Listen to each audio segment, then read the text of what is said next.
So why is this non-dual somatic therapy so amazing, so powerful, so effective for trauma? Um, so there's, yeah, on my trauma journey, this was the thing that like, I was trying this, I was trying that. Things were like doing some small things, but when I received this therapy, I was like, I had the embodied experience of being like, whoa, this is it. Like I knew this was it. I knew this was it from a deep, deep place. And that's what the essence of this work is allowing our intuition, allowing us to trust ourselves again, allowing us to be with ourselves and to connect to ourselves, which is, the essence of what needs to happen in any sort of healing, but especially in trauma. We've gotten disconnected, we've gotten really fragmented, and we need to come back to ourselves in a safe way. And how to do that can be very, very difficult. And there's the little t traumas and the big T traumas. The little t traumas are things that we live with that may have had a big impact on us. Like you know, a childhood maybe with where we didn't feel emotionally able to express ourselves, or we didn't feel safe to be heard, or we didn't have certain needs met. And the big T trauma is like post-traumatic stress disorder, like a really powerful event that just totally changes your life and creates like a big uh, inability to function, as well as things like CPTSD, which come from abusive situations over extended period of time, especially in childhood.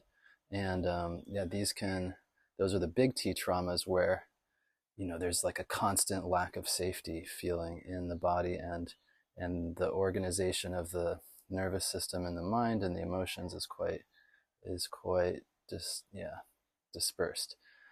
So why does this help so much? Well, there's, yeah, many reasons why this modality is so powerful. And the one aspect of it is this modality creates a container for someone to feel deeply seen and heard. So a lot of times with people with trauma, they have a lot of pain running through their system and they don't feel safe. And it's a lot for other people to receive. A lot of people don't necessarily have capacity to, especially these days, everyone's like dysregulated to a certain extent from stress, from technology, from the faster pace of life, from pressure in many directions, from a lack of, you know, supportive systems in society, and so many reasons. So that availability of safety, that safety of the village or the safety of the people isn't there. And so a person that's experienced trauma may not have the ability to feel safely seen and heard, not have that nurturing environment.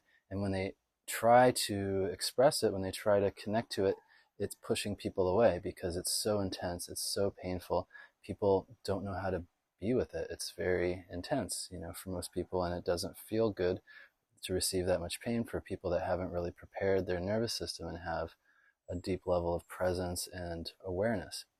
And so, yeah, this person can be running around, all over the place trying to regulate themselves, and it's just not happening. And so these containers, these healing containers with the non-dual somatic therapy, they create containers of deep, deep listening without trying to fix, without trying to change, just deep acceptance, deep presence, and spaciousness. That now the sessions I'm doing are between 3 and 4 hours because I realize that that energy needs to move. It can't be, it usually can't be contained in such a short time and then cut off. Like the energy that's really deep in there wants to get out, and it takes a while to really feel safe to connect to it and then express it. So we have, in the West especially, now I'm in Bali, where there's not these rigid time things as much, but in the West you get your you have your time slot, you come here, you end here, it's a short time. It's like, how can you really drop in that kind of environment? So for people with trauma, they can have the space to really feel like they can be how they are. It doesn't need to change. They can really be in touch with it without feeling like they're going to be too much, without feeling like they're going to push people away. And because also people with trauma have such a need for connection, to feel that safety. They have a permanent, this ongoing sense of not safety in the body. And so they need that safety, from connection, but they're also pushing people away. So they may start to cut parts of themselves off. I know this definitely applied to me when I got PTSD. I started to cut, I saw how people were reacting to me. Okay, cut this off, cut this off. I need the connection, but I didn't realize how much I was sacrificing, but it seemed to make sense at the time. And so to create these containers for someone to, especially someone with big T trauma where they may feel unsafe all the time. Someone with little T trauma can kind of get by more, and it can be, these sessions are also very powerful for them as well. But the big T trauma especially needs this somatic container where they can feel, where they can be safe to be unsafe, and they can start to figure out what's theirs and what's coming from the environment. If someone is going to feel safe with me, they might feel safe at the beginning, and then they start to go into it, and then they feel unsafe. And how often do we get to talk about that kind of thing in the normal day-to-day life? So to be able to explore, to be able to give space to it, to be able to just be with that lack of safety, and for me as the therapist to be able to adjust my engagement style with that person. Maybe there's less talking, maybe there's less silence, maybe there's letting someone talk, maybe there's letting that silence, or maybe there's touch, or maybe I take the touch away so that that person can really be with themselves without interference. So so that one element of being deeply heard and not judged, just the way that they are, creates such a feeling of safety and can really help the nervous system regulate for someone that's experienced trauma. And the other aspect is co-regulation. So this modality has touch involved, and it's very dynamic. It can, it's both intuitive as well as, doing and energetic, as well as doing postures that look similar to Thai massage, so passive traction. And, for someone that doesn't feel safe in their body, to feel a loving, caring touch, especially one that's just stable, that's not related to an intimate encounter where there might be so many other things going on, just a stable, loving touch, and able to check in, able to adjust, able to speak up for themselves, have that laboratory, have the opportunity to speak up for themselves. This is such an amazing opportunity, because that co-regulation is so important in order to feel safe in the body, to have that memory come back when there's not safety in the body all the time. You can feel it from the outside source. This is what it, you can have that memory. So not only is there that co-regulating touch, but the person gets to speak about it. If it starts to feel dangerous at some point, that person can speak up about it. And often with trauma, there's the freeze response or the fawn response. And, as someone that's sensitive, I'm tuning into the person. I will tune into when something shifts, and I can adjust. I can check in.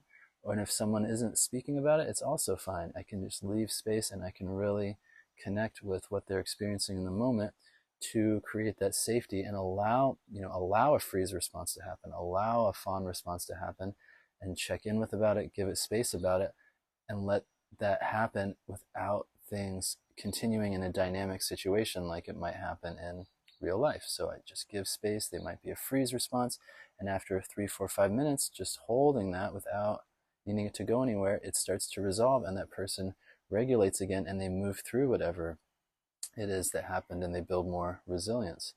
And so that's another aspect of it with trauma, little t and especially big T trauma. You can go into such these dark, deep, dark, powerful emotional states that are extremely painful and just terrible, basically.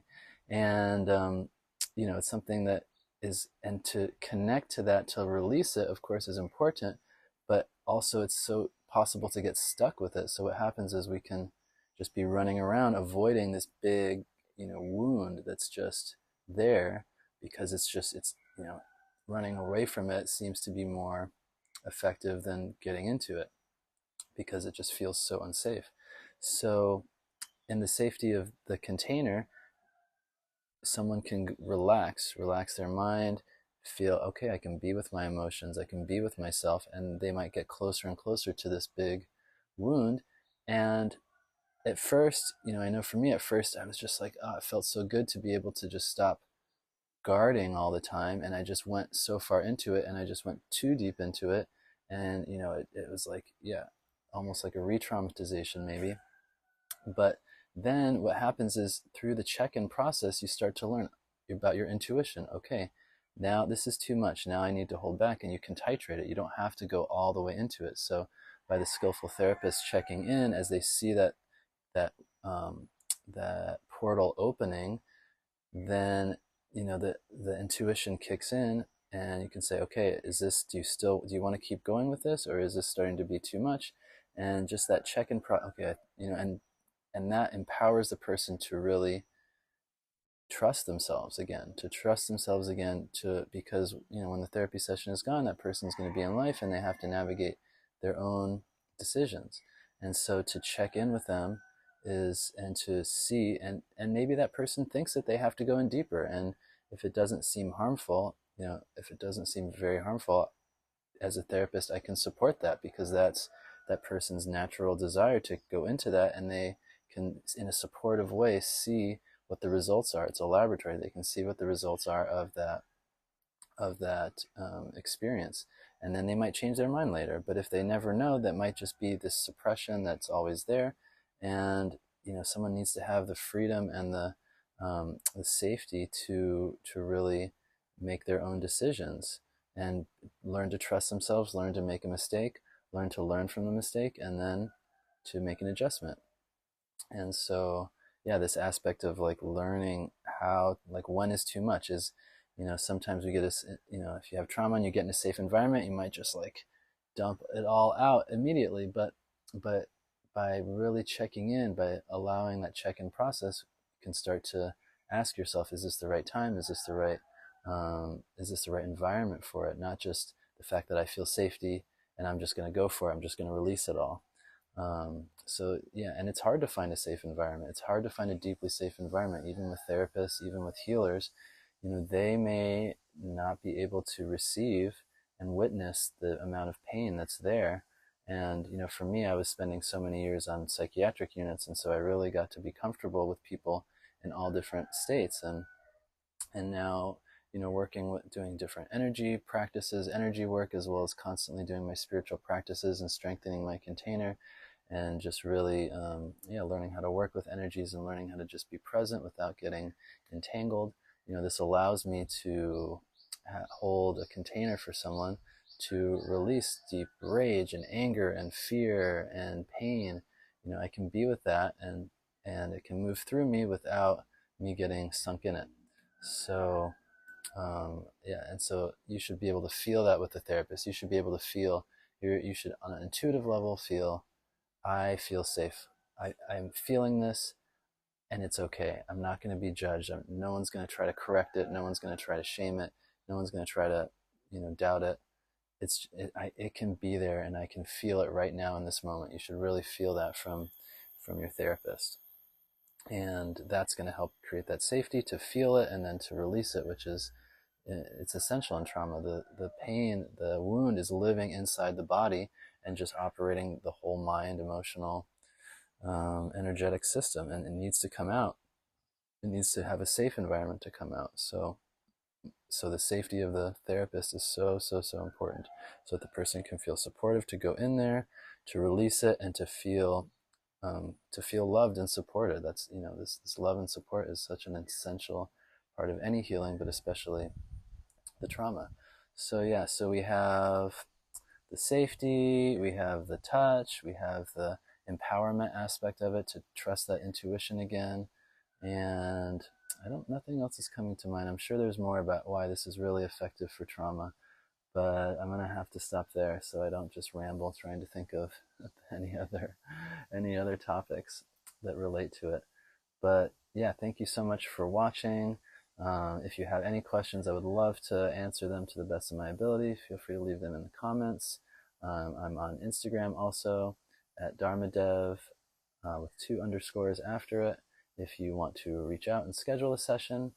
And yeah, if you have any questions on different topics about the non-dual somatic therapy, trauma, healing, or anything, yeah, anything else, just please let me know. And it's a really, yeah, it's a pleasure to talk about this and connect with you. And I hope to, yeah, hope to connect with you online or in real life. Thanks so much.